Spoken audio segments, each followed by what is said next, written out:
I'm here to start your week with some good news. I think we're going to finish above City this season. This is the ArsenalVision Post-Match Podcast. My name's Elliot. You can block me on Twitter, Yankee Gunner. That's right. I think we are going to finish above City this season. At least that's how it's feeling right now, he says, as they prepare to win 37 of their next 25 games. But will we finish above another team?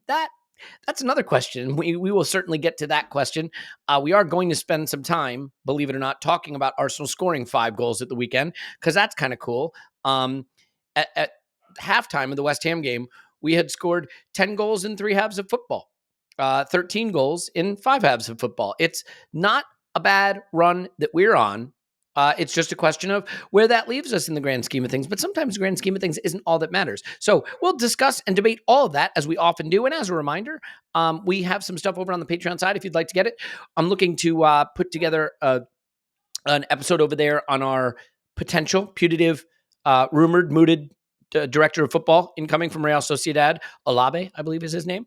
So we should have something on that in the near future. We had an instant reaction for the West Ham game that you can go ahead and watch. And we're going to get into scouting season soon with the transfer window opening, which means you'll be able to watch all the scouting videos and listen to all the scouting videos if that's how you prefer to do it. Really, whatever you want to do, as you know, on this podcast, we don't kink shame. That's just not how we roll. So wherever you are and whatever you're doing, I hope you are doing wonderfully. If you did want to try out the Patreon, as our thank you to you, you can use code, what was good? 10-0. That's it. All caps, 10-0 for new signups. You can get half off the first month. A way to get in during a busy period and see what you think. And then you can tell all your friends, hey, that's the greatest thing ever. Or you can tell them it stinks. It's really up to you. But the most important thing is we're here. By the way, if you want to give us 5 stars for this podcast that we do, really not so much for me, but for Tim and Clive and maybe even Paul, if you're that wired, we would love to have it. But the most important thing we want to do right now is introduce Tim, who is on all social media things. You know what? He's on them at different things. So I'm not even going to say it. I'm just going to say, hey, Tim. Hey. Hey. Hello there. Hello there. And Clive's here as well. Hello, Clive. Hello. Okay, now that that's out of the way, I have to listen back to that. I have Smooth a feeling that was always. probably an inscrutable, incoherent screed, but that's just how we start podcasts. That's just what we call the start of the podcast. Okay, it may have to do with the fact that normally I do 1 cup of coffee and then my second cup is like half caffeinated. This one is fully caffeinated, so that might have been a mistake. We'll see. Okay, let's just start off with this, Clive. How are you feeling following the weekend? It's a chaotic weekend. We scored a ton of goals. West Ham got back in the game. Was this a nervous watch for you? Paul and I did the instant reaction, and we were lamenting the fact that we were more nervous than we probably needed to be. I lived through the 4-4 at St. James's Park, so like maybe that has something to do with it. How was this as a watch for you? Was it totally enjoyable or a little bit agonizing at times? Yeah, times have moved on to that scoundrel Joey Barton getting involved with our players. I'm sure Tim was probably in that ground, if I know Tim. Was it Diaby got sent off, Tim, wasn't it? He Diaby did. He got a red card. Yeah. And one of my favourite players, and I was thinking, don't make it cost us, and of course it did. So, we've moved on, Elliot. We've moved on. We're a different team, we're a different club. Of course I wasn't worried. Of course I was worried before too. He says lying. I was there when Lennon scored for Spurs, right? So these things are in our minds, these 4-4s. But to be honest, hey, look, if anything, I was disappointed that we didn't have a 5-0 because it's almost like a validation that we are back. A 5-2 leaves a butt in the room, and I'm sick of these butts. Do you know what I mean? I'm sick of them. But the good thing about football is in no time at all, we got a chance to really put our metal down and really show it again against Manchester United. So that happens pretty quickly. So yeah, a little bit of regret, Elliot, to be honest, on the overall picture. But if you look at it closely, again, relook at it again with your heart at the right level, there was some top quality football in there and some real ruthlessness at the key moments. And there was a joy in the team. What I'm really enjoying is looking at the smiles on the faces. And that means the players are confident of each other, confident in their physicality, confident in their duel winning, just confident that they are in charge of the moment of the game and they're really enjoying it. When you know you're good, you can't wait to get out there. And it looks that way to me. They just look really good in each other's company. So that's the thing that leapt out the screen to me, as well as the 5 goals hitting their net. Well said. I will warn you that I'm sure the Disco Boys will chop up the section where he said, I'm done with these butts. I don't want them anymore. And that will just play on loop now forever. So, it's a turn of phrase you're going to live to regret. I apologize for that. Look, I think as a person who wanted validation, I think that's the perfect way to say it, Clive. There is that spoiled part of you when it's 4-0 that says, oh, we're going to do something historic here. We're going to do another 6-0. We're going to do 7. We're going to do 8. And because of some of the pain we've had this season, I think that there's a need to wash it away. And the bigger the win, the more it washes away, the more it tells the world, you said all this crap about us, but here's who we are. And making it nervy even a little bit, prevents us from wagging our finger at them. And so there is that desire for validation. But I think if you consider this in context of United on Wednesday, having played away in Europe in midweek, what does a team want to do in the league, having played away in Europe midweek? Make the game safe by halftime. Start making subs early in the second half. Give your players that are important to you a rest. Do a little rotation. And we checked all the boxes. It's just the way the goals went in and the orientation of them maybe made the game feel less exhilarating than we might have expected. But I think it still checks all of the boxes. And so with that, we can shift into the game a bit. And Tim, I'm just curious for you on some selection. So it looks like Thomas Partey wasn't fit to start. Gabriel Martinelli, I assume it was just selection, to go with Leo on the left. We were able to get Timber and Calafiori, at fullback, which is something that I think is going to be important for us, how we manage them specifically over this next couple of months while Ben White is out. So what do you think of those decisions? And in particular, the chance to see Jorginho come in and remind us, because, no Marino, no Partey. You could be forgiven for thinking, gosh, is midfield actually really becoming an issue for us? But when Jorginho comes in and plays well, that alleviates some of that concern, Yeah, definitely. And obviously we didn't know about those injuries coming in because Arteta is Johnny Tightlips when it comes to these things. So everyone's looking at it. And it's funny because before the game, we're all having the discussion like, oh, there's 4 midfielders there that probably Arteta would really like to use, but there's only 3 slots for them. And that doesn't include Jorginho, really. And then all of a sudden, Jorginho starting. I think what it reaffirms to me a bit, Elliot, was I still don't understand why he's playing so little. I still it's one of those things we're kind of making guesses at, but I still don't get it. I have to say, I still don't get why he's been so marginal. And I use the word marginalised, like barely even coming on to see games out. And I think Jorginho is a great closer as well. In fact, had he been on the bench, he's probably exactly who I'd have been looking at to bring on at 4-2 and, bring some kind of calm back into proceedings. So, I watched him play 90 minutes here and I was like, I still don't understand why this guy is an unused sub so often. But yeah, I mean, and it possibly took away a slightly, not an awkward decision, but it was more like, is it Marino or is it Rice?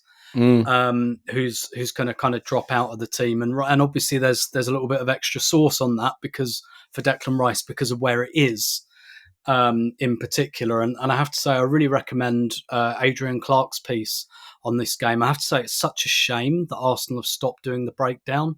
Another thing I don't understand. I'd love to understand the decision for that. Can I stop you for a second? Do you mean the show they used to do, or just breaking down in general? Because I'm glad we've stopped doing that. No, Adrian Clarke's video, the breakdown, okay, cool. Which is now a written piece, but I think that was the best video content that Arsenal.com has ever done. I don't really understand why they discontinued it, but anyway, he wrote about how the shape of the midfield changed during the game, how it kind of went from 4-2-3-1 to 4-3-3. And Adrian wrote about how Declan Rice didn't give the ball away in the second half. He had 100% for passing in the second half. And if that's one question we've had about him, or that lots of people have about him, is I guess it's not ball retention, it's more ball progression, isn't it? But, how is he with the ball? And when the heat came on in the game a little bit, he literally didn't give it away, and I think that's a really, really good sign as well. And actually, he looked really. because again, having asked that question about, well, when does he go to number 6, and Marino's back now and Odegaard's back now, when does that happen? But actually he looked really good in this role again, where he kind of, I've seen it described as, Arteta either likes 2 6s and 2 10s, really, and this felt like Rice was like the second 6, that maybe he sat with Jorginho a bit, but then when play developed, he broke into that left channel. So that's not his starting position, but that's where he kind of gallops into space, and that really, really works. And it did call to mind, didn't it, the run that we went on maybe at the beginning of the year when we started doing some of this stuff where Havertz is up front, and you look back at the goals and there's a Havertz flick on in a couple of them. There's an Odegaard first-time pass in a few of them. But I felt like Rice had kind of found himself a little bit again and again. Maybe it's just because he's a bit fitter. Maybe, that Euros rust has gone. Maybe his toes aren't stapled together anymore. I'd wager that Martin Odegaard being back in midfield, it's funny how everyone started to look a bit better since that happened. I'm sure it's just a coincidence. So look, to your point about how you feel coming out of the game, when we went 4-0 up, I think the future of football looks very different, right? Because of the schedule. And to your point, winning early and using your squad is becoming more important than ever. At 4-0, I was not thinking we'll win this 7 or 8-0. At 4-0, I was thinking we can get some guys off and play walking football for the second half. And I think the thing that annoyed me about the second half was not because I seriously thought West Ham would come back. It was more, they're going to be sharper in the tackles now. They're going to start wrapping ankles again and stuff like that because the crowd's up, which I do think happened. Whereas at 4-0, I think West Ham, it did happen eventually once you get to about 60 minutes. But I would really have liked for the second half to be even more boring than it actually was, and everyone looking away from the pitch and playing in front of a load of empty seats. But that this is kind of the future of football now. We're going to have to be able to use the squad. And if we're like 4-0 up on 35 minutes, that isn't going to be a signal to go and win 10-0. That's going to be a signal, get people off because we've got 100 games in like 108 days or something. I know you missed the breakdown, by the way, but you should check out the video they replaced it with, which is breaking down which Twitter haters are hashtag in the mud every week. It's a good replacement video. Clive, it sounded like you wanted to weigh in on a bit of that midfield dynamic that Tim was describing. Tim moved the conversation on, so it's more with the Jorginho thing, for example. It's really interesting to see the stylistic differences we have when he plays, and Tim called it.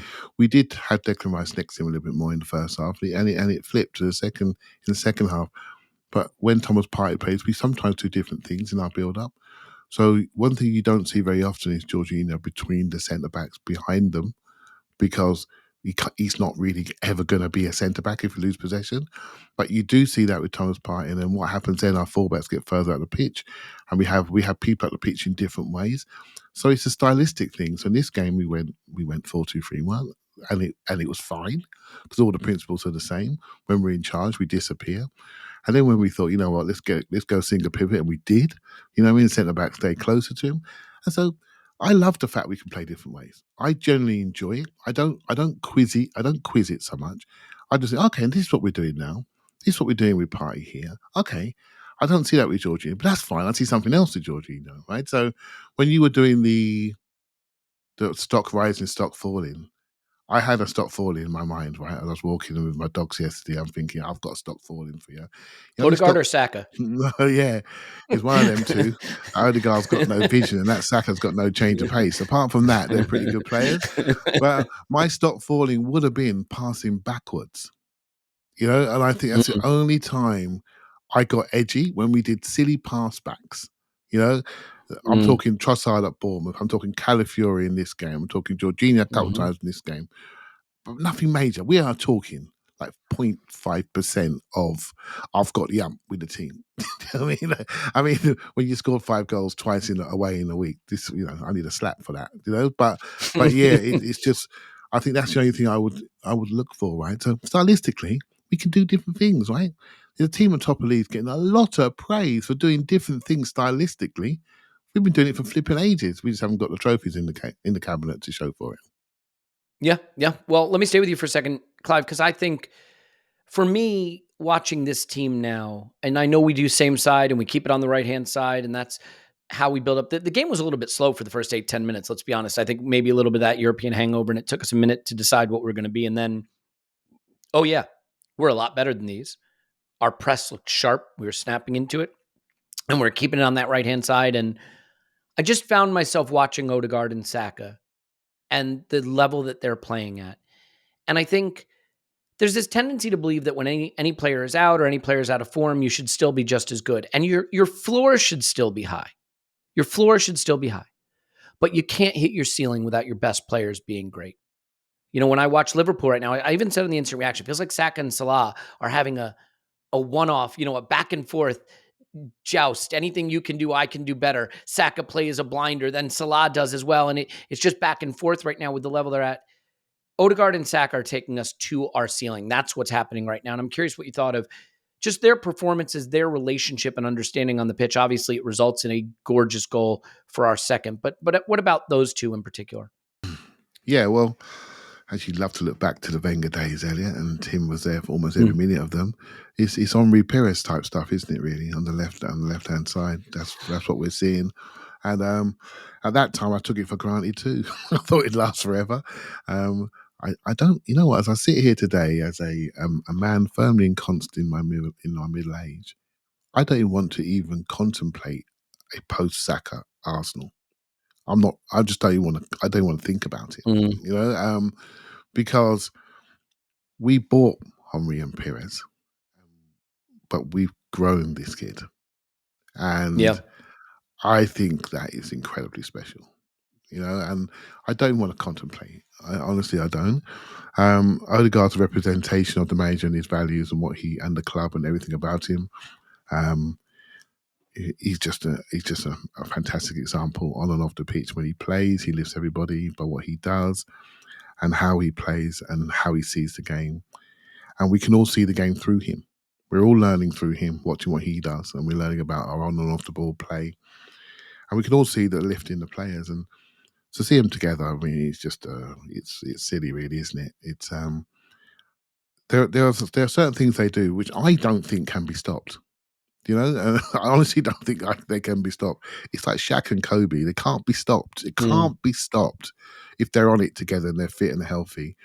I think what we do around them is really important. If I think back to the days when I felt that side has been stopped, it's probably been a collective thing of energy, fitness. I think at this moment in time when they look quite fit and we look quite energetic, and we're seeing Timber now not coming off with stiff legs like he did against Liverpool. He can play the whole game and be fantastic, so he can support them. We've seen Kai Havertz in the right position and he's looking fresher. And suddenly you got Jorginho and Rice looking fresher. They're not knackered, And so it creates room, it creates distractions for them to do their damage. There's not more I can say about what they do. But what I can say is about how they make us all feel today. On this Monday, we all feel great. And there's been a few Mondays recently where we haven't done. And they've reminded us about the vagaries of form, balance, rhythm, flow, when it's there, when it's not there. And everyone's going to point to this one thing. But we all know, as seasoned Arsenal watchers, they're not the only two that are doing the business right now. Everyone has lifted. They seem to have a recognition that this is the moment. But I will say they are the centerpiece for the Monday morning newspapers. They are the centerpiece to focus on, and they can focus on them. That's fine. But we all know it needs the whole group, and they're all playing well. Yeah, I just think it takes a couple of the really elite performers, especially in the attacking part of the pitch, to elevate you to your ceiling, and they're playing at that level right now. And little things too, like Odegaard's pass through to Saka. Saka gives to Odegaard, makes the run, times it perfectly, gets the ball. Maybe a season ago, Saka snatches at it from there, right at the keeper, saying no. He's already seen that Trossard is on the other side of the goal and just lays it off, collects it off his thigh, right? Still has the composure and the time not to just slap it at the keeper, but to slide it across for the tap in. The way they had the relationship for Odegaard to say, hey, can I take this penalty? I don't know what that's about, but he does. He gives it to him, and Odegaard finds the side netting. And then Saka, in the perfect display of karma realized, gets his own penalty, right? And takes it. And you mentioned Henry and Perez. You know what, Clive? It harkens back to the day when Arsene Wenger said, if you were the one who got fouled, you don't take the penalty. Remember, there was a bit of a culture that Saka was fouled, so Odegaard takes Well, the penalty, I was in the stadium when they passed to each other during the penalty. Well, the less said about that, the better. Yeah, and you know, I do think even Tim, to go to a more recent, maybe less joyous era of Ozil and Alexis, I remember we would do pods during that period, not quite as frequently, and hopefully not quite as good. I'd like to think we progressed, but you know, we used to say Arsenal's at its best when its best players pass to one another. And the games where Arsenal really fizzed and sparkled during that era, Ozil and Alexis got closer to each other, connected, passed to one another, because your best players playing together and connecting together brings the team up. And that's what's happening right now. We're playing a lot of same side, a lot of right-hand side. Timber's added a lot as a right back rather than a half fit White or Partey having to play there, you know, in an emergency fashion. And the partnerships on the right-hand side, and specifically Odegaard and Saka, I think that's the key in it. It sort of puts the lie to the idea that Odegaard being out isn't an excuse. Okay, you should still win every game all the time, obviously. Of course you should. That's exactly what you should do. I saw Scott put a good post, by the way, up today saying Liverpool are currently on a 99.4 point pace, and people are mad that we're not matching that at the moment. Like, they won't match that. They will have a period where they're no longer on a 99.4. If they go to 99 points, hats off to them. You know what I mean? Hats off to them. Guys, we were at a 100-point pace 2 seasons ago until about mid-January, and we did not, I hate to tell you this, we didn't finish on 100 points. But yeah, when your best players are fit and available, you know, no Odegaard and Saka for Bournemouth, then down to 10 men. Nobody wants to hear excuses, but you watch a game like this, Tim, and I think it's just a reminder that, sure, you should still have a good floor, but the ceiling is hit when your best players are at their best form. Yeah, definitely. And you referred to some partnerships there, like Ozil and Alexis, and you're right, they were by far our 2 best players at the time. And yes, our best performances did come when they were on the same wavelength, but I still always felt there was a tension, not like a personal tension, a footballing tension between their 2 styles, in that, you know, Alexis, it's go, go, go, 1,000 miles an hour, bang, bang, bang, 100 shots a game. And obviously Ozil was a bit more considered. And on some days that balance is really nice. But I also felt there was a bit of a tension in the team. Same with Henry and Fabregas. Like, you can go back and look at quite a few goals where there's a lovely ball through from Fabregas to Henry, but longer term there was a tension there about whose team is this? What are we doing? Like, are we like marching to Thierry Henry's beat or Cesc Fabregas's? And ultimately one of those players had to go. Whereas, I mean, I think Henry and Pires is a more apposite comparison, because Odegaard and Saka, they're on the same, like, they're on completely the same wavelength. There is no stylistic tension. They're both left-footed players playing on the right as well. And I think the thing is with Odegaard as well, is that he's just so important in every area of the pitch. And I think if you really wanted to strip all the nuance out and have a dumb internet argument, you'd say Odegaard's our most important player and Saka's our best. That's probably the way, if I had to explain it to an alien or someone who didn't like football, right? And again, like, just look back at some of those goals, like the Trossard through ball for Havertz. It's an amazing through ball on his left foot, by the way. You know, I love that. But look at the touch that precedes it from Odegaard, where the ball's out the air. And one of the great things about Odegaard, not only there is he very deep, so he's not, you know, it's not like a through ball or anything. But one of the great things about Odegaard is the economy of touches. He does stuff with one touch that even really good players do with 2. Like, even really good players would bring that down and then pass it. But with him, it's, I've seen is there, bump, one touch, off you go.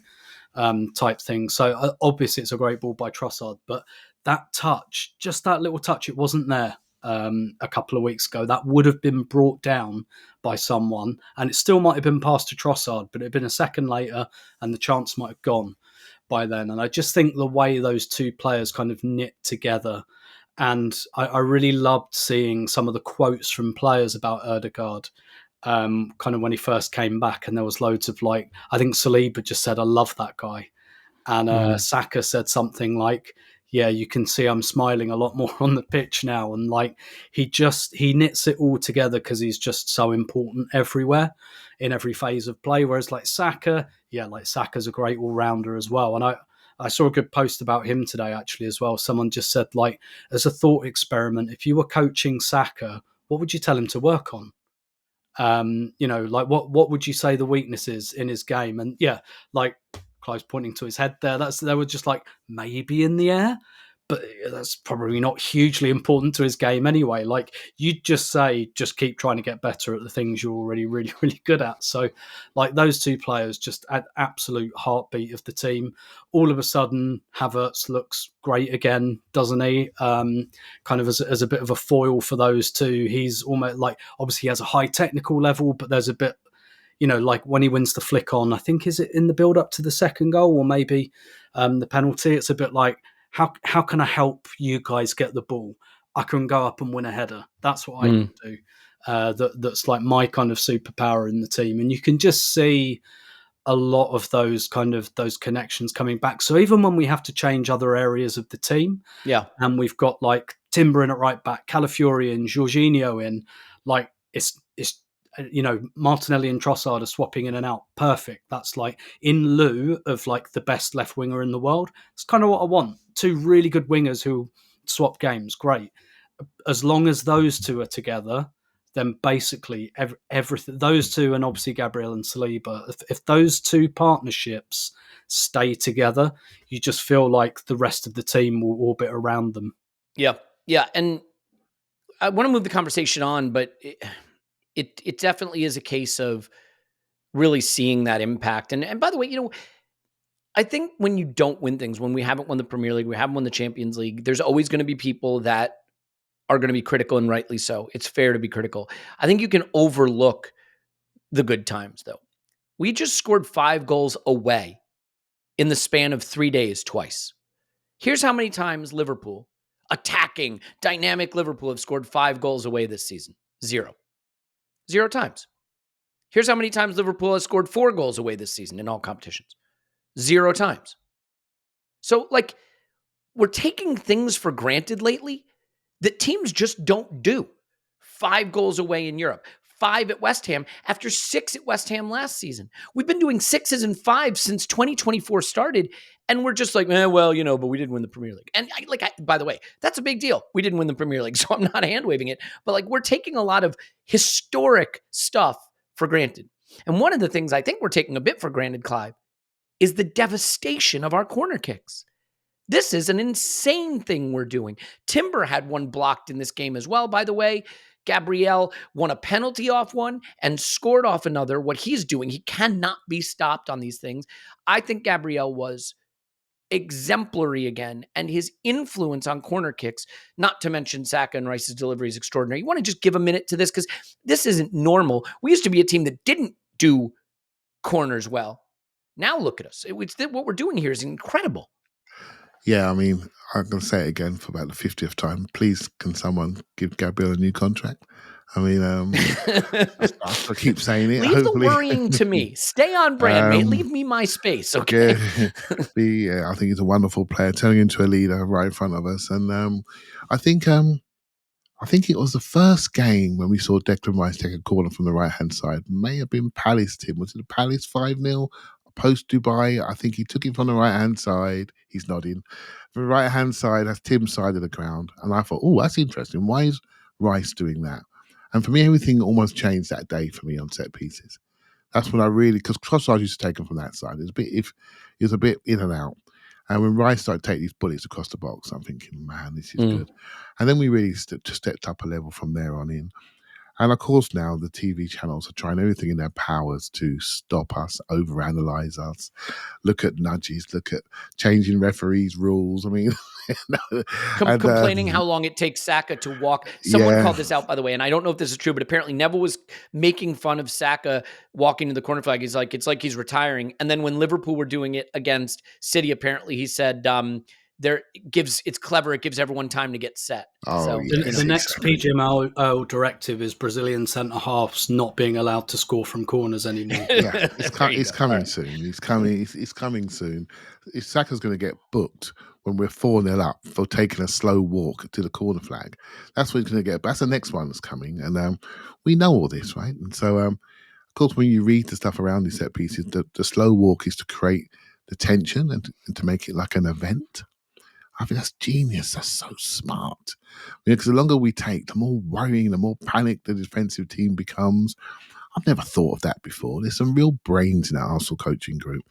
And he just takes his time. Can I interrupt you there? Of course you can. Sorry, mate. can I just, because like on that exact point, I said this about a couple of months ago. Nedum Anuaha was on an athletic pod. They did a pod about Arsenal set pieces, and he was talking about that. He was saying, as a defender, you see those guys coming and they're all lining up on the back post and they take a minute to take the corner. He says, as a defender, you look at it and you go, they know what they're doing and I don't know what they're going to do. Yeah. And that creates like an element of doubt and theatre in it that's very deliberate.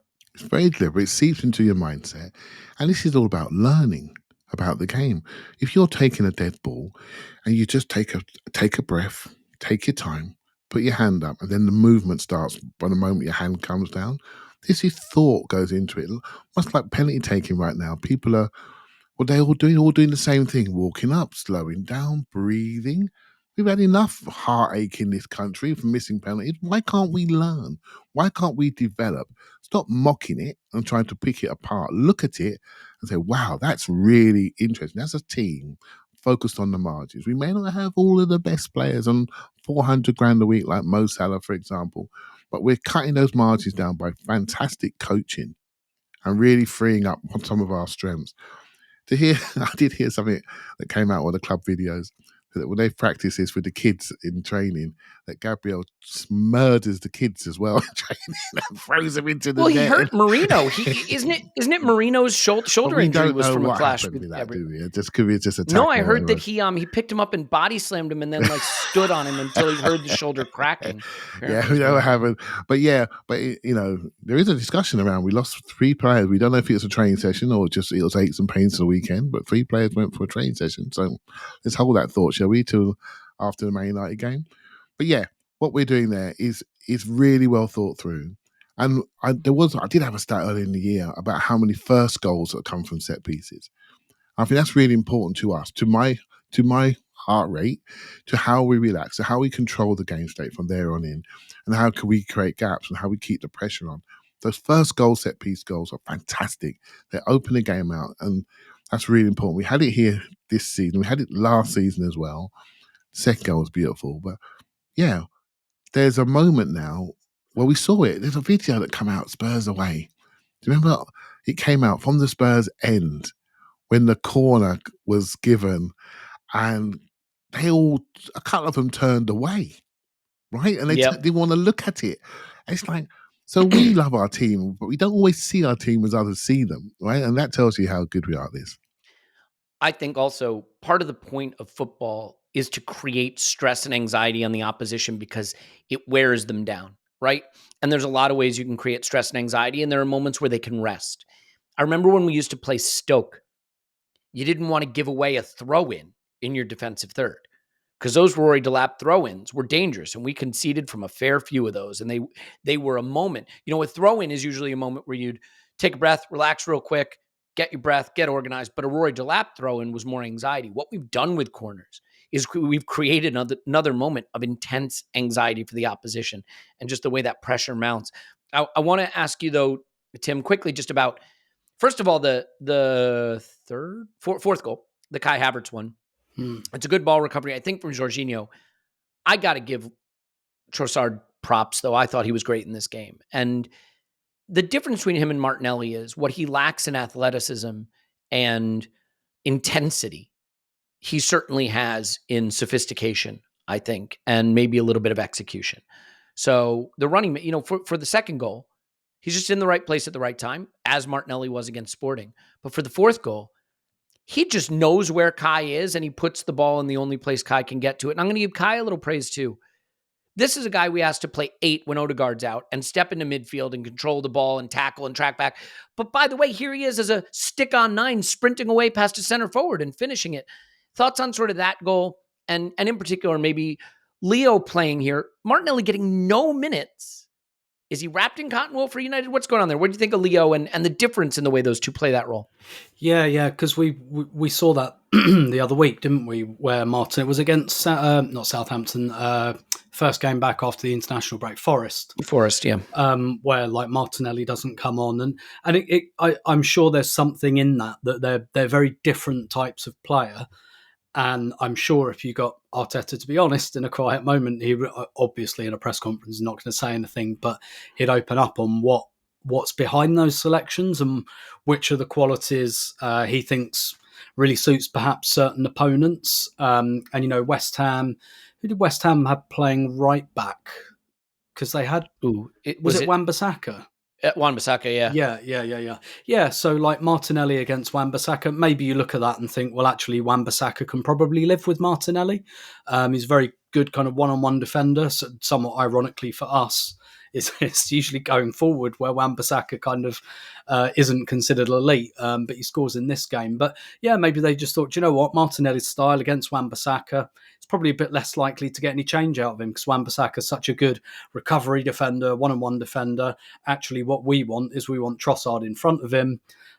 We don't think that their right winger is going to track back, and we're not really looking for one-on-ones. We're looking for overloads, and if you're looking for overloads, Trossard's probably a player like where he plays that ball to Havertz from.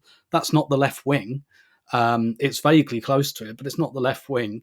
And I guess what's and again, that's another partnership I think we do have in the team.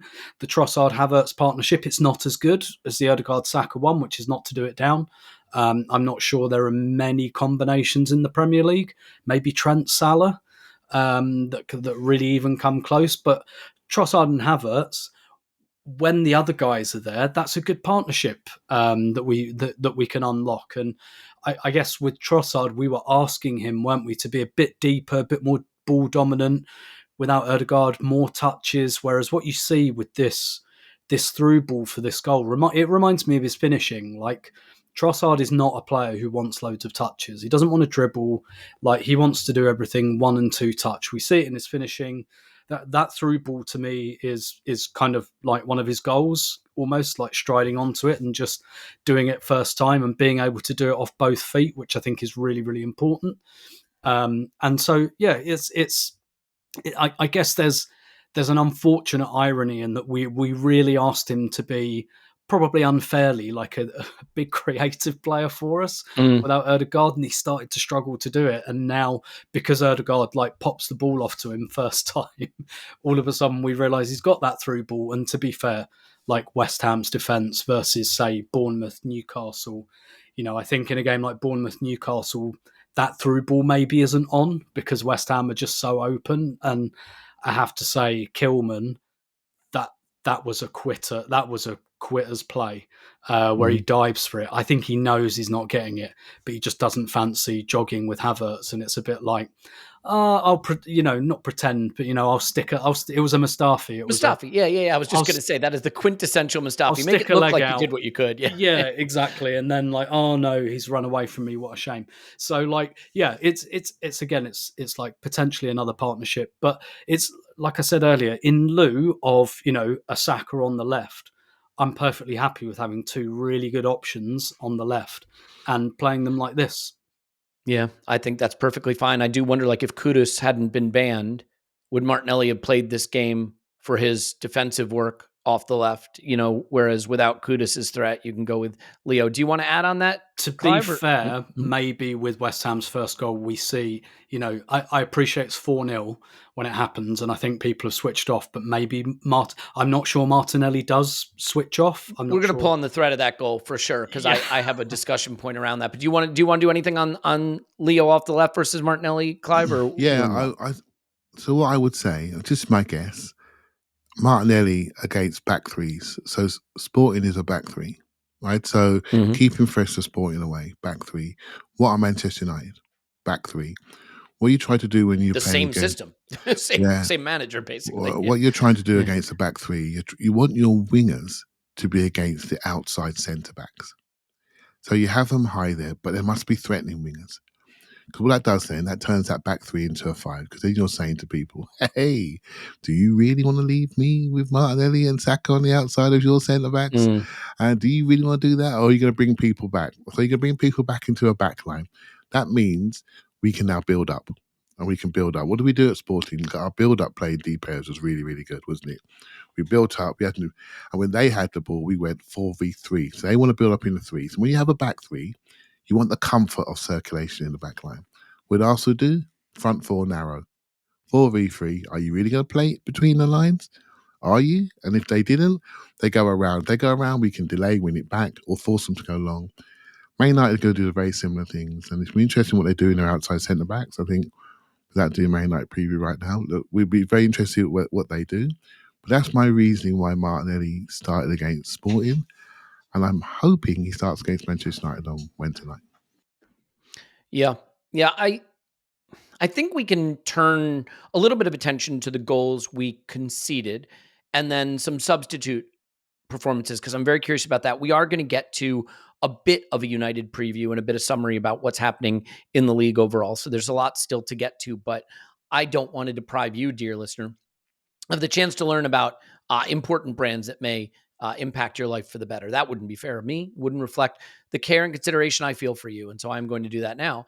And I'm going to start doing that by telling you about NordVPN. And easily of all the things that we promote on the podcast, the thing that we get the most questions about, what's the promo code? When can I get it? So right off the bat, it's nordvpn.com/ArsenalVision. Okay, nordvpn.com/ArsenalVision. This is an easy one. You put it on whatever device you're using, Mac, PC, iPhone, Android, tablet. Click a button and you browse in the location of the place you want to browse. So if there is a video that is geo-locked, whether it's a highlight show of the football matches of the day, or whether it's a football match that you can't watch in the country you're in, you can browse back to another country where you can watch it and you can watch that video. So that's great. It also has threat protection. And as football fans, we're occasionally watching things on links where there are going to be threats. And this helps you. You can even sign up for streaming services in foreign countries if you want, where it's cheaper, and pay for the whole thing that way. Grab your exclusive NordVPN deal. Excuse me. By going to NordVPN, I made it worse. NordVPN.com/ArsenalVision to get a huge discount off your NordVPN plan, plus 4 additional months on top. It's completely risk-free with NordVPN's 30-day money-back guarantee. NordVPN.com/ArsenalVision. Do it now. And the holidays are a time of happiness, of course, but they are also a time sometimes of loss and pain and hardship, and that's unfortunate. But we need people to help us through those times. Hopefully you have family and friends that can do that, but I think therapy is a way to do it. This podcast is sponsored by BetterHelp, and BetterHelp isn't online therapy. It's therapy that just happens to be online. Look, basically, if you can drive to a therapist's office and sit in that office and meet with them and do it that way, that is a great way to do it. But there are obstacles to that: the time, the distance, the comfort level, even knowing where to start. This is a way to get started with therapy and start your journey to being helped in the way you need to be helped. It is, just an access point to therapy, which is something that I think is so important. Let the gratitude flow with BetterHelp. Visit BetterHelp.com/Vision today to get 10% off your first month. That's BetterHelp, HELP.com/Vision. Do it now. And finally, all right, Manscaped. Like, it's the only thing about Manscaped that annoys me is I used to have all these funny things I could say about shaving your privates, and now they have this awesome face shaver that we're telling you about, and that's just not funny, but it is still really good. So Manscaped, use code ArsenalVision to get 20% off and free shipping. Manscaped.com, code ArsenalVision, 20% off free shipping to get the Chairman Pro. I can say, as I just used it the day before yesterday, it is the best electric shaver I've ever used. It does work in the water, which I like. I happen to just like to do all my shaving stuff underwater, not underwater, with water. Anyway, you get the point. It does have skin-safe blade, 2 interchangeable skin-safe blade heads, so you can get those tough-to-reach areas under the nose and the neck area, which I've always struggled with. It does that. You can get real smooth. It can go all the way to skin smooth. It has flex adjust technology to go around the curves. It does have a locking button, so if you travel with it, it doesn't turn on in your bag. It's got a little LED screen, by the way, so it'll tell you how much runtime it still has left, when it's time to clean it, when it's time to charge it. 75 minutes of runtime on a single charge, which is really, really good, obviously. So you could travel for a week, for a month with it and never have to charge it. It's great. Get the Chairman Pro today and experience a shave that's as smooth as you deserve. Get 20% off free shipping with code ArsenalVision at Manscaped.com. That's 20% off free shipping with the code ArsenalVision at Manscaped.com. Do it now, God. Is that enough of that? Indeed. Nailed it. Okay. Tim, let's talk goals conceded for a minute. So I'm going to do the free kick one myself. I'm just going to say this. The free kick goal for me encapsulates the season in a way. Yep. The bottom 5% outcome for us coming to reality. The double yellow for Rice against Brighton. The double yellow for Trossard against City. A Saliba yellow upgraded to red against Bournemouth that causes him to miss Liverpool. Gabriel and Timber having to come off against Liverpool. James Justin scoring the goal of his life against Leicester. Thankfully didn't hurt us, right? These are bottom 5% outcomes. Things that if you ran the season simulated in an AI 1,000 times, they happen 10 times of 1,000, right? That's what I mean by bottom 5%. So what is it? Rice goes in for a tackle. I think it's a clean tackle, but he gets a foul called. Okay, that's not a great outcome. Their left back steps up and scores by hitting the underside of the bar and having it go in a way it can't be saved from a direct free kick, which he will never do again, right? That's a bottom 5% outcome. But the other goal is worth discussing because I watched it 30 times last night. I'm not kidding. Trying to figure out whose fault it is. And I have it as Odegaard's fault for getting rounded. And I have it for Jorginho's fault for not stepping up. And I have it as Gabriel's fault for not just sticking a foot out and redirecting the pass. I have it Calafiori's fault for ball watching. I have it Leo's fault for going to sleep and not tracking his man. And even Raya's fault for maybe not coming forward or letting it in his near post. And then I had a moment of clarity. This is just one of the best pinpoint passes. Soler rounds Odegaard, strides in, passes, takes out 6 defenders, and Wan-Bissaka finds the corner first time. Sometimes, if Odegaard did that, like for example, the Leo goal, none of us are sitting here going, let's break apart how terrible the defending is from West Ham. We're saying, what a moment of genius from Trossard and Saka and Leo. And I sort of think that's what's on offer here, but I'm wondering if you're a little more inclined to see the errors on the Arsenal side of it. Yeah, I think there's 2 things here. I do think it was just a momentary drop of intensity. Like, I think you're right. I think it's a great ball, great finish, etc., etc. But if it's 0-0, I'm convinced it doesn't happen, which could just be me overlaying the game state. It might have happened, but I think Arteta referred to it, didn't he, in his post-match? He said something about their individual quality came through when he was talking about West Ham, and they don't always look like it, but they do have some really good players. And so when he said that, when he talked about individual quality, obviously to your point, you see that in the free kick, which shouldn't have been a free kick, which Anthony Taylor is standing a yard away from. But there we go. And but yeah, well, I think because Arteta, I think he's not shy, is he, about that wasn't good enough. Like, we need to look at that. We can't do that. That's not what he said, to my knowledge, unless he said it in an interview I didn't catch. But he talked about West Ham came back into it because of their individual quality, and that has to mean he means both goals. And so, yeah, even whatever you think the level of blame should be apportioned to Arsenal in that moment, it's a great ball and it's a great finish. I do think it's, you picked out several players there who didn't quite do little things, and that, to me, that's probably a very good summary. It's a momentary loss of intensity. No one makes a howler or anything. Even when it happened, I kind of thought, "Oh, Trossard and Calafiori have switched off there." But actually, when you watch it back, Trossard maybe momentarily, but he does, he's not standing still, and Calafiori is kind of tucked in, which is where you'd expect him to be in that phase of play. And so, it was a bit. If people know the sport, bowls, it was a little bit of a thread on it. So yeah, but to your point, Elliot, yes, that's exactly. I think I said something like this in the instant reaction. It feels like this stuff is happening a lot, but crucially, happened at 4-0 this time. So if Saliba gets sent off at 4-0 at Bournemouth, maybe that game finishes 4 or 5-2 as well, but we certainly don't lose. And ditto Declan Rice, if that's a sending off at 4-0, maybe that game finishes 4-2 or 5-2. But what was crucial this time is we were ruthless when we had the chances, because some of those games we started okay, but we didn't score the goal. We didn't break the game open with the kind of Gabriel header from a corner. So it's a bit more tolerable at 4-0, even if it is a little bit annoying because it takes a bit of the gloss off of the game.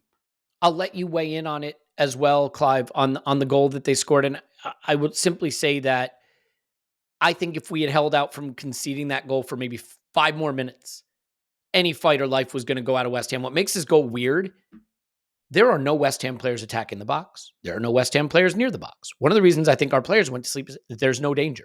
Wan-Bissaka just decides to make a darting run, and Soler just happens to see him, and nothing else is going on. If they don't score there, this goes on to be 8-0, I'm convinced. But Clive, can you do me a favor? Can you turn a conversation about that goal into maybe a little on Calafiori? Because I'm seeing some, and I tend to agree, suggestion that Calafiori is still developing the defensive side to his game, and that there might be some warranted concerns there.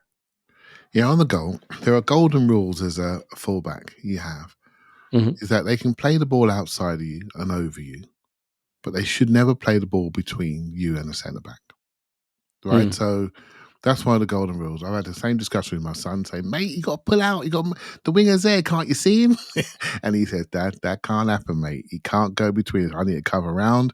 And if he goes outside, I can travel outside. And he's absolutely right, of course, as he normally is.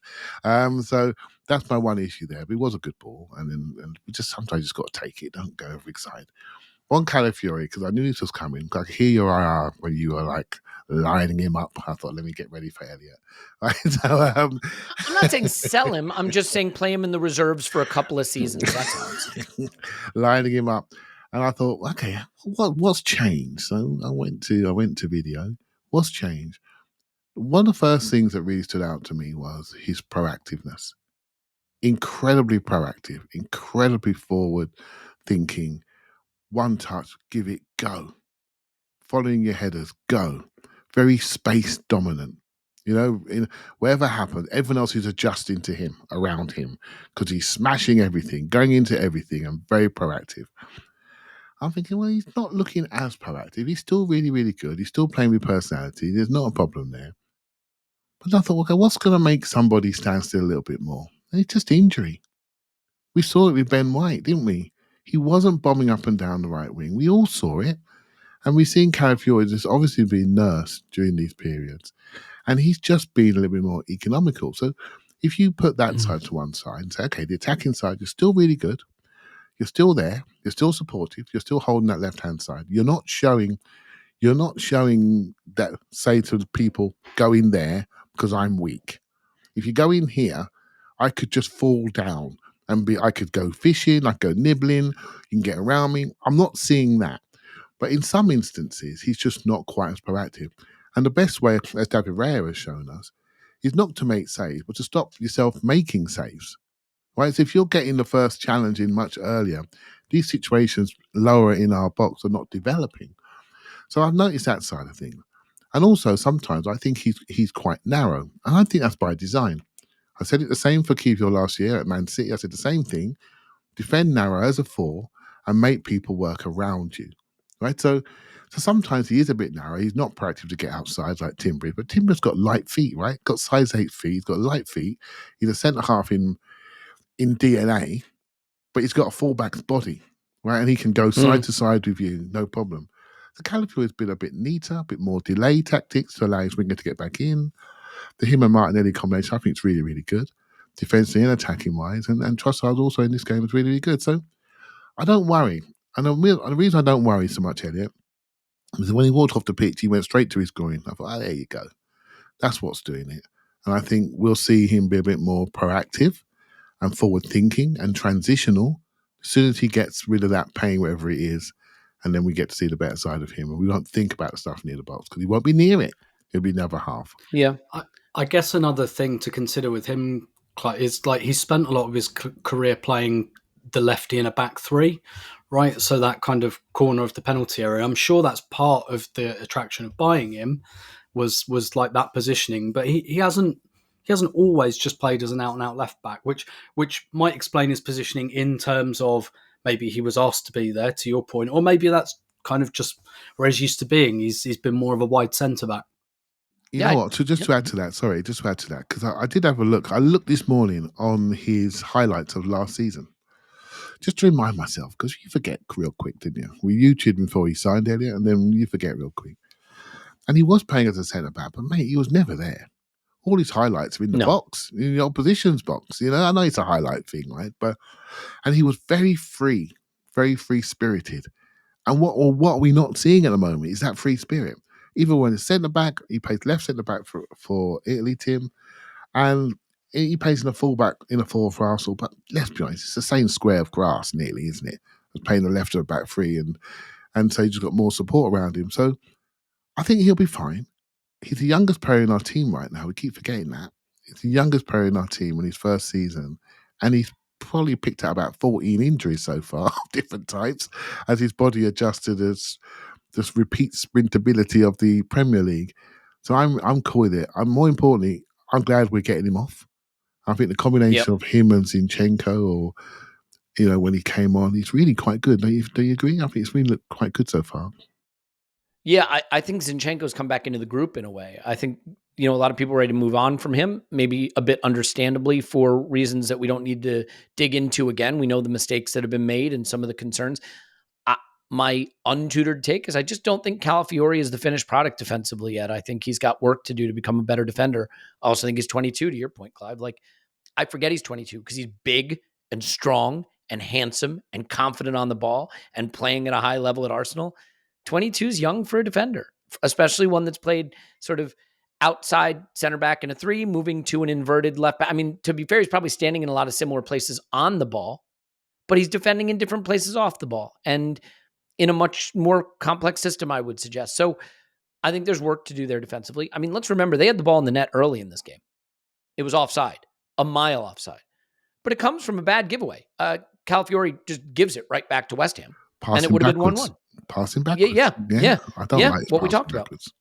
About. Don't like it. Leo also, right? You've mentioned it. We've seen it, but I think it is the kind of error, by the way, that, again, if Zinchenko makes it, because we're familiar with Zinchenko and maybe frustrated, maybe we're done with that player, we'd be all over his back for making it. So I just think that there's development to do there. But I think in terms of what he's giving us on the ball, it's excellent. And I think the defensive worries are more in the mild category than in the alarm bells category. And I think it's a good thing that Zinchenko can come share some minutes with him. Look, we got Gabriel off at halftime. We got Calafiori off 56 minutes, I want to say.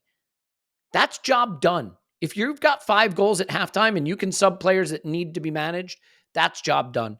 I do just quickly want to talk a bit about substitute appearances, though, and specifically Jesus and Sterling. We got to see both of them, and everybody's going to have a different opinion. But my quick thought on it, Tim, I thought Jesus looked bright, and I liked a lot of the stuff he did. I thought Sterling looked the same as he's looked in every performance, which is around the box. He did some dangerous things, but at the other end of the pitch, not interested. And at one point, he gets beaten in the box, standing, and he just turns and sort of watches the guy run towards our goal. And that's the stuff that does my head in. I can only imagine it does Mikel's head in, and that's the stuff that's going to limit the playing time. Because on the other end of the pitch, I still think he looks lively, but you can't be half a player. You can if you're coming on. If your role is to come on at the 70th minute of games when we're up 3 goals, great. I'd like your role to be more than that. So your thoughts on those two and maybe some of my fair or unfair critique of Sterling there? Well, what happened immediately after the time he just watches a West Ham player walk into the box, he gets swapped, doesn't he? He gets swapped to the left other side. flank. Yep. And if you're coming on at 5-2 and you're 30 years old and the manager still has to stick a bib on you and cut your meat for you, like, it's not good, is it? Let's be honest. You're right. He had a couple of flashes at the right end, and I'm certain he can still do that stuff. But yeah, like he's not dumb. He must know why he's not really playing very much. He must know that's why it is. I'm pretty sure Mikel Arteta tells him in no uncertain terms that's what it is. But I'm with you. I thought Jesus looked good when he came on. Perhaps that like confidence in the finishing wasn't quite there, but we saw him do Jesus things, which is good, particularly because, I mean, to be fair, the game was kind of done at that point. There was a lot of broken play. West Ham are very generous with the space they leave. I don't know if it's like the West Ham Stadium. I mean, I was in row 63, put it that way. Mm-hmm. You guys were probably closer watching on TV than I was. Geographically closer, yeah.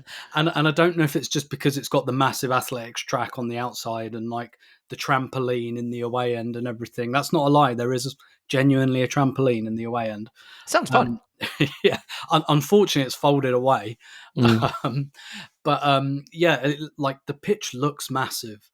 And I think a lot of it's that kind of optic and the fact that you're like almost flying above it on a Paul plane. said the same thing in the instant reaction, by the way. He just said it looked like a massive pitch. It looks massive, and like the last couple of times we played there, we've done them 6-0 and 5-2, so like they've left us a lot of space. But particularly when you're like that high up, and you can really see everything, and it's a bit like, oh, there's quite a lot of space here. If we just pass the ball beyond the halfway line, we've pretty much got a 3-on-3 here, and that is where Jesus is good, and again, we need him to reconnect with, at the very least, the things he's actually good at, like running at players, twisting and turning, and getting shots away, and things like that. So I'm prepared to consider that.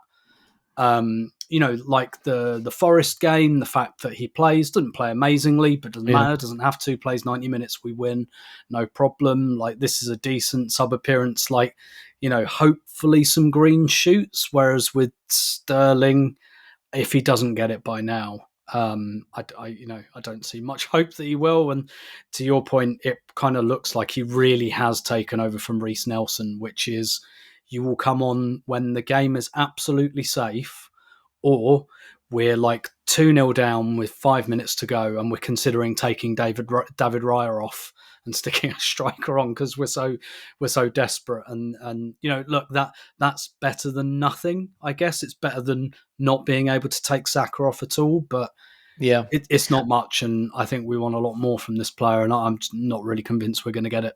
We made so many changes. We had a mix and match back line, a mix and match front line, a mix and match midfield by the end of this game. And I think Mikel will fight the urge to be annoyed, because like there were some moments for West Ham. I mean, Ings rounds the keeper and just slides it wide and could have made it 5-3. Can I make another point though on substitutions? Again, I was a long way away. I went for a half-time pint, so I came back in about a minute after the second half started. I didn't realise that Kivior had come on for Gabriel until after the game. Again, that's distance. Interesting. That's distance, right? I was sober, but like, because no one told me, I didn't hear the announcement or anything, and West Ham didn't really do much attacking. I genuinely didn't know, and actually that's quite a good thought experiment. In a way, the fact that like I didn't realise, and it didn't strike me at all, like literally until like afterwards, someone told me, and I was like, oh, okay.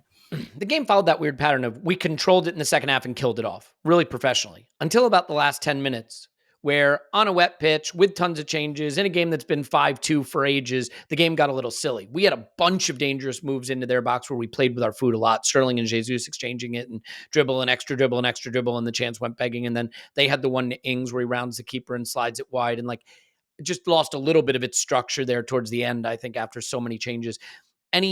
Any sort of second half or substitute appearance thoughts, Clive? And I don't want to be the guy who just has my eye on Sterling and picks on him. I just, I see what Tim's talking about, and I think it's going to limit his participation moving forward, Yeah, look, whatever's happened to us this season is nothing to do with Sterling, right? Yeah. He hasn't got himself sent off. Yeah, he hasn't, so like, let's just say for what it is, right? It's Reece Nelson money, and that's the way I've looked at him. The problem is, I've just sent you a comp of Reece Nelson versus Spurs, and he looks fantastic, and so I know which one I'd prefer at Arsenal right now. Let's put it that way. Well, that's a discussion, right? So Reece Nelson wanted to go and play. He's not. I think he's had 2 Premier League starts for Fulham, maybe around 2 or 3 max, and appearances off the bench. And I look at it, and I'll be honest with you, we have 6 forwards. Sterling's one of them.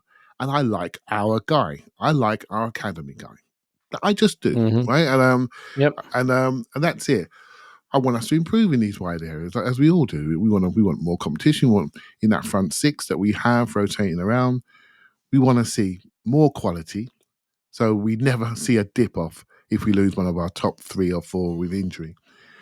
And so Reece Nelson, if they want to cut it short, it comes back in January, I'm all for it. That's just my bias there.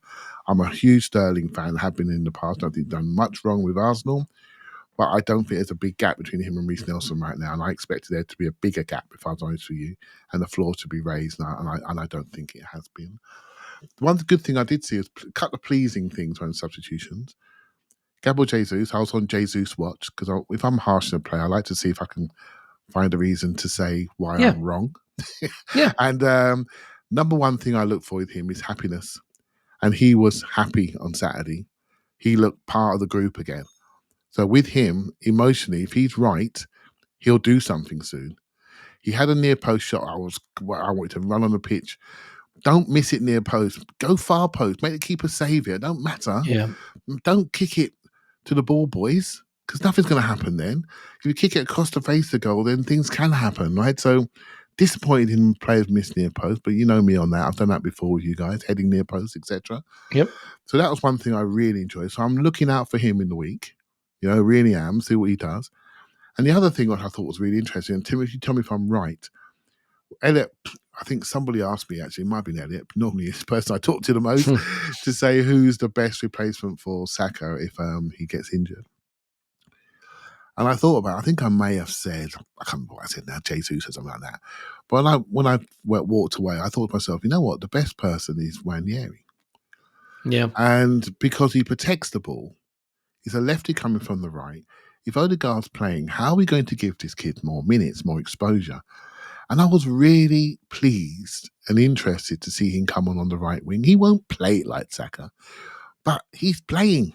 And every minute he gets on that pitch is allowing him to see different discussions, different feelings. The Leicester game, we took it off the right wing and ran inside. That's when it first came into my mind, but I thought maybe just a moment in time. What do we always do with our youngsters? We start them wide to come in, and I think I'd like to see more of this. I really would. I'd like to see more of him on the right wing and playing from there. He isn't going to stay there, as we know. That's a great starting position to learn how to defend, learn on the exterior. I was never one to say he should have been playing a lot more minutes than when Odegaard was out. I think it's too much to put on his shoulders. But to have him on the outside there, I think it'd be a really good stage of his next development. So that's what I thought. One of the most interesting takeaways from the game was that for me. Yeah, it's a really interesting point. I think we have to let Tim go, and I want to talk City, Liverpool, and I want to talk United games. So Tim, thanks for joining us, and we'll talk to you on the next one. My pleasure as always. Thank you. All right, Tim's going to leave all his stuff up there, which is kind of him to do. And Clive, let's shift gears now. It's a good win.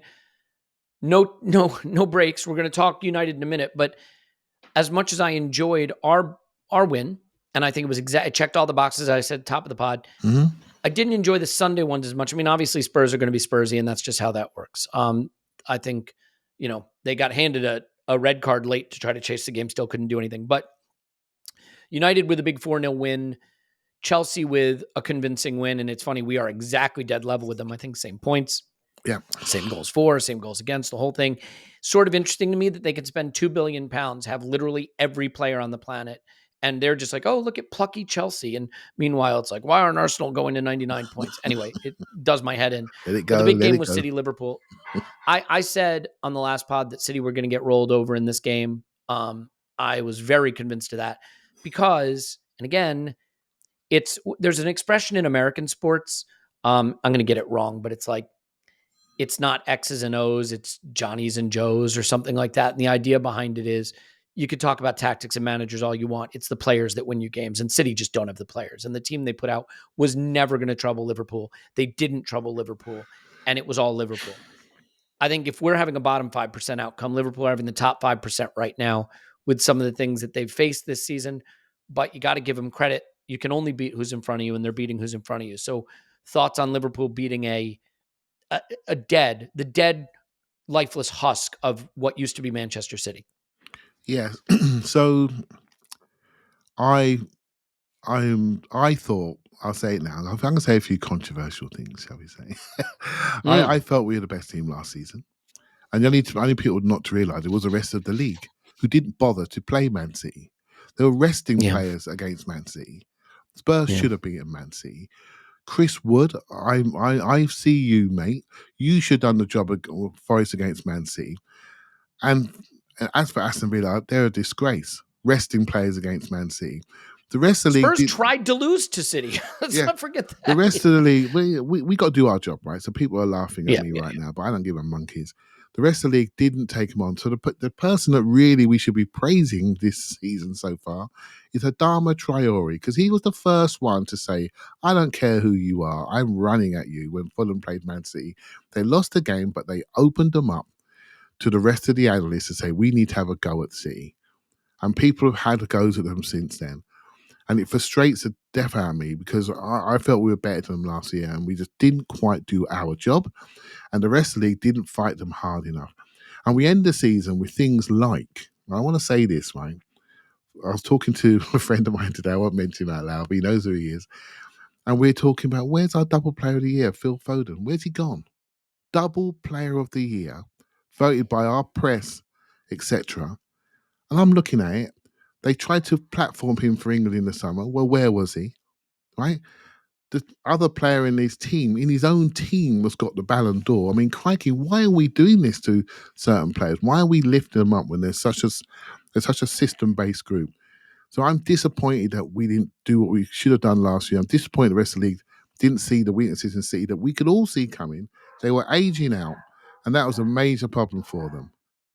So that was one side of the thing. As for Liverpool, what Liverpool done, Elliot? And I'm doing a bit of power rankings early here because I've been thinking about it, right? So what Liverpool done? So Liverpool were very, very good. What they used to do, they used to play in areas, playing areas, press, counter press, playing areas. What Slaughter's done, he's got the same front end of the pitch, same players. They can still do their counter press stuff. But when they drop low, they can do the low block stuff like we can. Did you see that City game when they had to block it out? When they went low, how many players were, how compact they looked? Just like we did at City. Very similar. I know it was a different scenario with the 10 men. There was no breakout capability for us. But they've got the ability now to build up in different ways, to low block in different ways. I don't want to say mid block, but they can build up. They got more build up patterns than Klopp had, and they still got Klopp's counter press. They still got the transition play. So they've added layers to the team. There's only one other team, as far as I can see, that can do the low block, the mid block, the high press, and that's us. And that's us. And so I credit them. I really do. And their strikers are hot. They've got a hot striker. We've got a hot striker. So yeah, what they're doing is really, really good. The one thing I will say is I think our midfield is better. I think we're more physical. I think we're better than them. And I think our fullbacks are better. But it doesn't matter because they've got the points. And we have to now go and do what we need to do, right? And one thing I do think they have over us, Elliot, is they've got a few more people with Champions League and Premier League medals in their pockets. So they are accustomed and comfortable leading in the high leverage moments, as you would say. So we have to do our work and wait to see if they scrape their knee and fall over. And when they do, we have to be there. That's all we can do. They're on a 99.5 point pace. If they stay on a 99.5 point pace and get 99 points, then you just tip your cap. That's it. If you believe that they will come back and finish at something like 86 or 87, we're right there with a shout. This is the thing about a Premier League title. It isn't entirely about what you do. It is about what the other team does, as Liverpool know all too well, having lost a title with over 90 points. The narrative about your season can sometimes be written by what the other teams do. Because if City had dropped 2 more points last season, if Son finishes a chance or Chris Wood decides to try a little bit or whatever the case may be, then we didn't just win the title last season. We won it with our most ever wins, our biggest ever goal difference, and our most ever goals scored. And people are having conversations that I don't think would be right about, is it better than the Invincibles? I wouldn't have it as better than the Invincibles for the record. But, that would be the debate. Because it's our most ever points. It's our biggest ever goal difference. So what you get at the end of the season is partly what you do, but it's partly what others do, Clive. Yeah, you're absolutely right. And what lessons that you learn? And I said just saying our fullbacks are better than Liverpool's.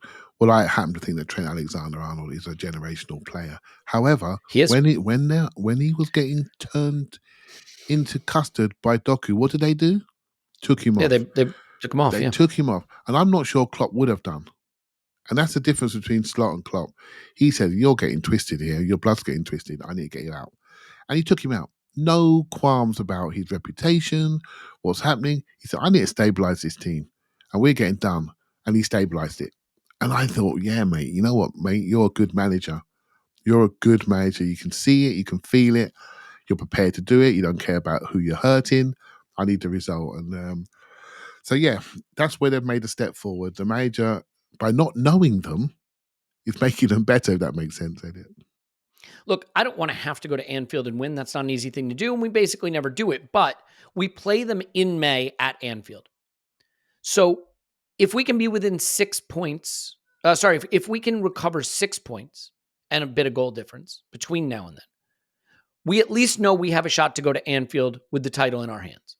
So instead of thinking 9, it's 6, right? Make it 6 and make that game matter. Can you get 6 points back between now and May? And I would say that we could. And there's stuff there. Salah is saying some really weird stuff about his contract. No one's noticing because they're winning every game. Yeah. The minute they lose a game, suddenly those comments are going to be splashed across the headline.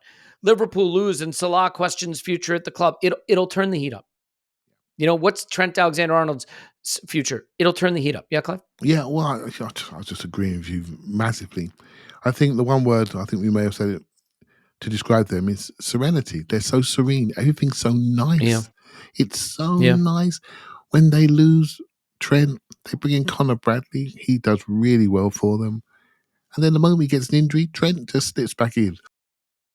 As if nothing had happened, right? So they've got a fantastic second goalkeeper in Kelleher.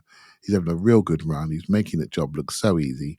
And he's not far behind the main man, if we're honest. They lose Konate. I get a little bit of thinking, they lost Konate. Joe Gomez just rocks in there, does a job. They're doing well. You have to tip your hat to them. They're doing well. But I don't know what it is. I felt it when we played them. I felt a good Liverpool team before, and I just wanted to get out of there and get home. Right? Do you know what I mean? I felt it before. Mm-hmm. I don't feel the same. But everything I'm seeing in the league table is telling me something. So I need somebody with smart data eyes to tell me why they're going to fall over. Because I don't feel it in my heart that they're better than us. But they are at the moment. Nobody likes the word luck. Let me be clear. Every team that's ever won the Premier League got some luck to go their way. Every single one of them. Because I promise you this, if City had lost Rodri for the season last season, we're comfortably champions. Comfortably. If we had lost, take a pick. If we had lost Vieira for the season, we would never have gone invincible. If Liverpool lose Salah and Van Dijk for the next 6 months, they're not only not going to win the league, they're going to struggle to finish top 4. Every season where someone wins a league, something lucky goes for them. For City last season, Youngman's son misses a 1v1 that if he scores it, they're not champions. Something has to go for you. Right now this season, it feels, as I said earlier, that we're having a bottom 5% outcome in terms of some of the things that haven't gone for us. Liverpool are having the top 5% outcome right now. But that's to their credit. They've still done what they need. See, saying someone's lucky isn't the same as saying they're not good. To win the league, you have to be good, and then some things have to go for you. A few fitness things, a few calls in big games. For example, Liverpool come to the Emirates, and they're losing. And both Gabriel and Timber go off in a game where Saliba's already been suspended. That's something going for them. And Ben White's injured.